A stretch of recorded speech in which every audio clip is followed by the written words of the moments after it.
15 साल के बाद मैं गई थी तो मेरे अब्बू ने एक ऐसी बात अपने मुंह से निकाली, ऐसी बात कही कि जिसको सुनने के बाद मेरा बाप नाम के ऊपर से भरोसा उठ गया।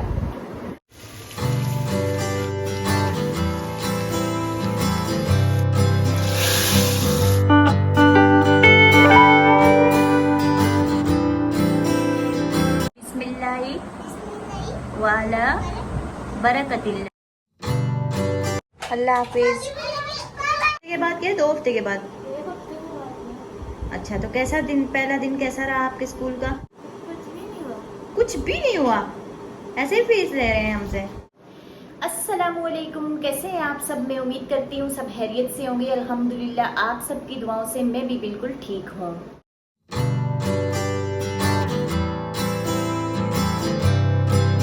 दोपहर के 2 बज रहे हैं तो मैंने अपनी वीडियो को भी स्टार्ट कर लिया है और दुनिया का सबसे मुश्किल काम जो है ना साथ में मैंने वो भी कर लिया है कि बच्चों को पढ़ने के लिए भेज दिया है। बच्चों को पढ़ने के लिए भेजना बहुत ज़्यादा मुश्किल होता है।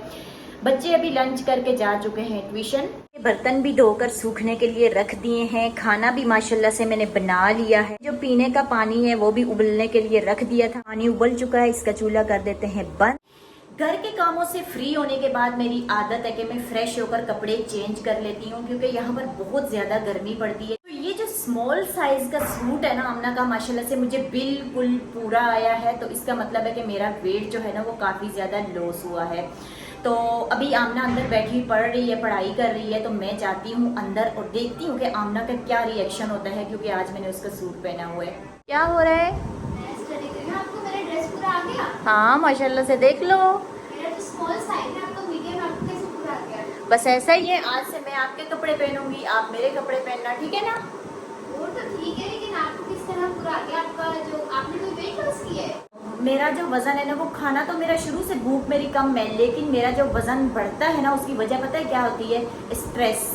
तो जब से मैं YouTube पर काम कर रही हूँ ना तो मुझे इस तरफ मेरा ध्यान ज़्यादा हो गया। इससे पहले मैं क्या करती थी, घर के काम किए, आमना हमजा को ट्यूशन भेज दिया और घर पर बैठकर मैं अपनी पिछली ज़िंदगी के बारे में सोचती रहती थी। वो क्यों हुआ, ये क्यों हुआ, फिर मेरे दिमाग पर वो बातें सवार हो जाती थी। फिर मैं इतनी ज़्यादा डिप्रेशन में चली जाती थी और जब भी मैं डिप्रेशन में गई है ना मेरा वज़न जो है ना बहुत ज़्यादा बढ़ गया है। मुझे ये टेंशन होती है कि घर कैसे चलाना है, बिल कहाँ से पे करने हैं, पर नहीं करूँगी तो ये सब कहाँ से आएगा। तो फिर मैं अपनी वीडियोस वगैरह शूट करती हूँ, एडिट वगैरह करती हूँ, तो इसमें ज़रा मैं मसरूफ़ रहने लग गई। तो मेरा जो अब आया था ना नीचे, जो हमारा मेन दरवाज़ा है उसके अंदर आकर फट गया है। जैसे ही मैंने दरवाज़ा बंद किया मैंने उसको खींचा, मैंने कहा निकल आएगा, लेकिन निकला नहीं। वो सारा उसका दामन जो है ना वो फट गया। तो अभी जब मैं बाहर जाती हूँ तो मुझे मसला होता है। तो मैं सोच रही हूँ एक तो अबाया ले आऊँ, दूसरा सिंक का जो पाइप है वो भी कब से ख़राब है जिसकी वजह से मुझे परेशानी हो रही थी, वो लेकर आऊँ। अच्छा जी, कल से ये मेरे पास जो hand and feet whitening cream आई थी ना ये यूज़ कर रही हूँ। माशाल्लाह से ये लगाई थी मैंने रात को। ये बहुत ही चिकनी सी है, जैसे अगर आपके हाथ बहुत ज़्यादा ड्राई हैं, आपके हाथ जो है ना जुड़ियाँ वाले हैं, तो इसके लिए ये बहुत अच्छी है। तो अभी मैं इसको यूज़ कर रही हूँ, जैसे बर्तन धोती हूँ, कपड़े धोती हूँ, वुज़ू करती हूँ, उसके बाद मैं इसको 1-2 दफ़ा दिन में यूज़ कर रही हूँ।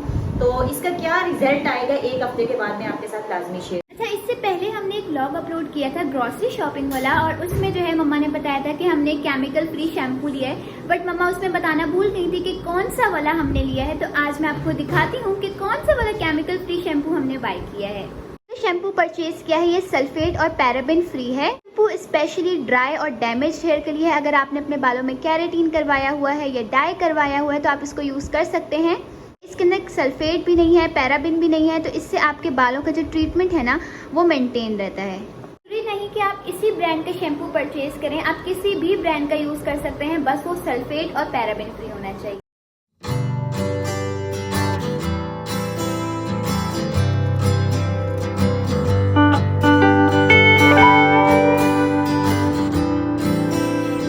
अच्छा, तो मम्मा सुबह शाम चाय पीती हैं, तो पापा तो कह रहे थे कि मम्मा पहले चाय बिल्कुल भी नहीं पीती थी। तो मम्मा से पूछते हैं कि उनको चाय की आदत कैसे लग गई। मम्मा बताएं आपको चाय की आदत कैसे लगी? अच्छा, आपके पापा सही कहते हैं कि मैं जब कराची आई थी ना मुझे चाय पीने की आदत बिल्कुल भी नहीं थी। जिनके घर में मैं रहती थी वो भी बहुत चाय पीते थे। जब मेरी शादी हुई तो ससुराल में गई, वो भी इतनी ज़्यादा सब चाय पीते थे। क्या कहते थे कि हमारे सर में दर्द हो रहा है, तो मैं हैरान होती थी कि सर दर्द के लिए चाय। लेकिन आहिस्ता आहिस्ता जब मेरी एज बढ़ती गई ना तो मैंने 1-2 दफ़ा चाय पी, वाकई मेरे सर में दर्द होती थी, आराम आ गया।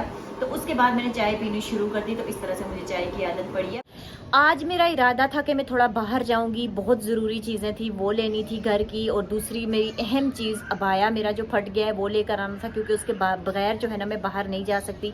लेकिन अचानक से मुझे ख्याल आया कि सुबह सुबह जो है ना मैंने मशीन लगाई थी छत पर, कपड़े धुलने के लिए रखे थे, तो कपड़े ख़राब हो जाएंगे, तो मैंने सोचा कि पहले उनको निपटा लेती हूँ। मार्केट तो यहाँ 11-12 बजे तक रात को खुली रहती है, तो वहाँ बाद में मैं चली।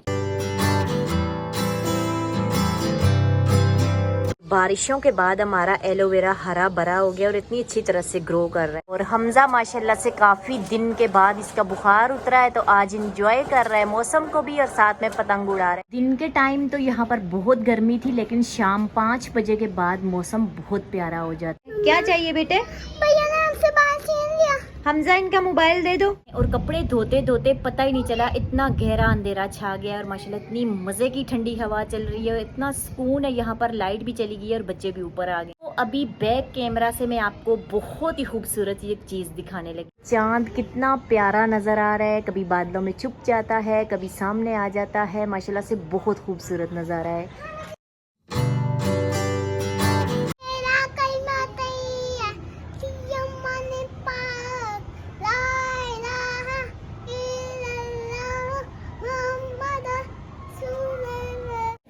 आते हैं वीडियो के मेन टॉपिक पर और उसके बाद इस वीडियो का एंड करते हैं। मैंने आपको बताया था कि मैं कराची आई, फिर मेरी शादी हुई, बच्चे हुए, उसके बाद मैं 15 साल तक वापस अपने गांव गई ही नहीं हूँ। 15 साल के बाद जब मैं अपने गांव वापस गई तो मैं अपनी बहन के घर में रुकी थी। मैं अपने जो अब्बू का घर है, मेरा जो मायका है, मैं वहाँ पर नहीं गई थी। जब मैं अपनी बहन के घर पर गई तो दूसरे ही दिन उसने मेरे कज़न को कॉल की, जो मेरे अब्बू के घर के करीब ही रहता है। तो उसने बोला कि अब्बू को बताओ आयशा आई है, उसके 4 बच्चे भी माशाल्लाह से हो चुके हैं, तो आप जितना जल्दी हो सके तो आयशा के साथ मिलने के लिए आ जाएं। अच्छा जी, अब्बू मेरे को पता चल गया था दूसरे दिन ही कि मैं वहाँ पर पहुँच चुकी हूँ। तो मेरे अब्बू ने क्या किया कि वो आराम सुकून के साथ वहाँ पर मेरी बहन के घर 10 दिन के बाद आए। हालांकि अब्बू के घर से मेरी बहन का घर इतना दूर नहीं था, चाहती तो मैं खुद भी जा सकती थी, लेकिन मेरे अंदर इतना हौसला नहीं था कि मैं उस घर में जाऊं जिस घर से मुझे निकाला गया था, जिस घर में मैं बड़ी हुई थी। उस घर पता नहीं वो घर कैसा होगा, बस मेरे अंदर यही खौफ था, मुझे डर लगा हुआ था, मैं रो रही थी, तो इस वजह से मैं नहीं गई थी। लेकिन मेरे अब्बू को चाहिए था कि फौरी तौर पर मिलने के लिए आए, क्योंकि इतने साल के बाद बेटी मिलने के लिए आई है, किस हाल में है, किस तरह उसकी ज़िंदगी गुजरी है।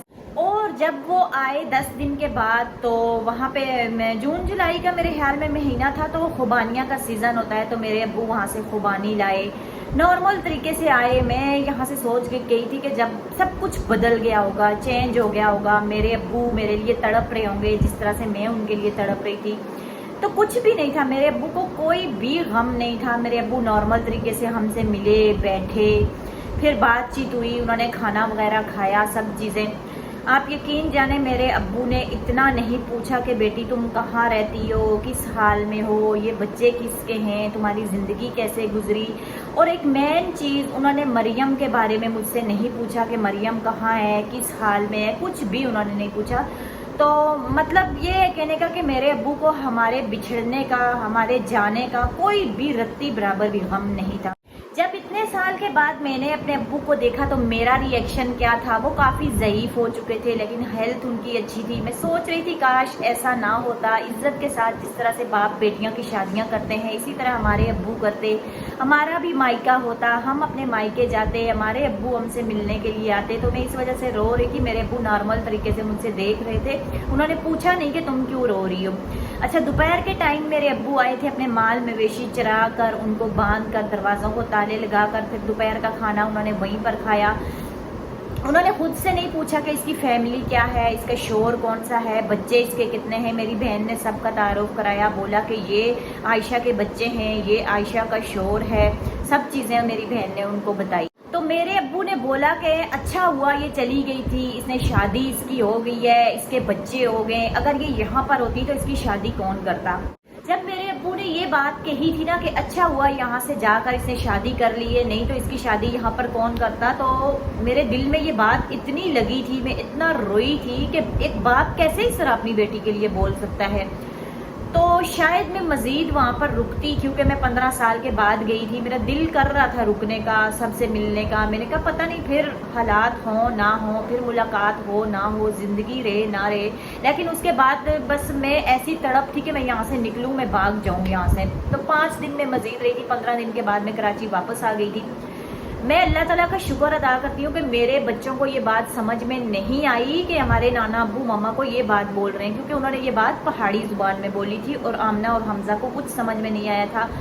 तो जब मेरे अब्बू ने बोला था ना कि अच्छा हुआ ये खुद चली गई थी, इसने शादी कर ली थी, तो उसके बाद फिर मेरा वहाँ रुकने का दिल ना करे ना। फिर 5 दिन तकरीबन मज़ीद में रही थी। शायद मैं और रहती, ये सुनने के बाद मेरी हिम्मत नहीं पड़ी वहाँ रहने की।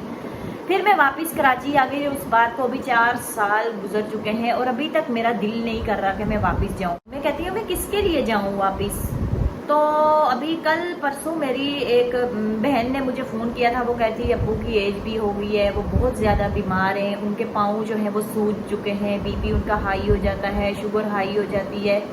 तो अगर तुम्हारे कुछ हालात बनते हैं तो तुम आ जाओ अब्बू से मिलने के लिए। लेकिन मेरे बहुत कोशिश कर रही हूँ, मैं सोच रही हूँ कि मैं बच्चों को ना लेके जाऊँ, अकेली चली जाऊँ, लेकिन मेरे हालात नहीं बन रहे।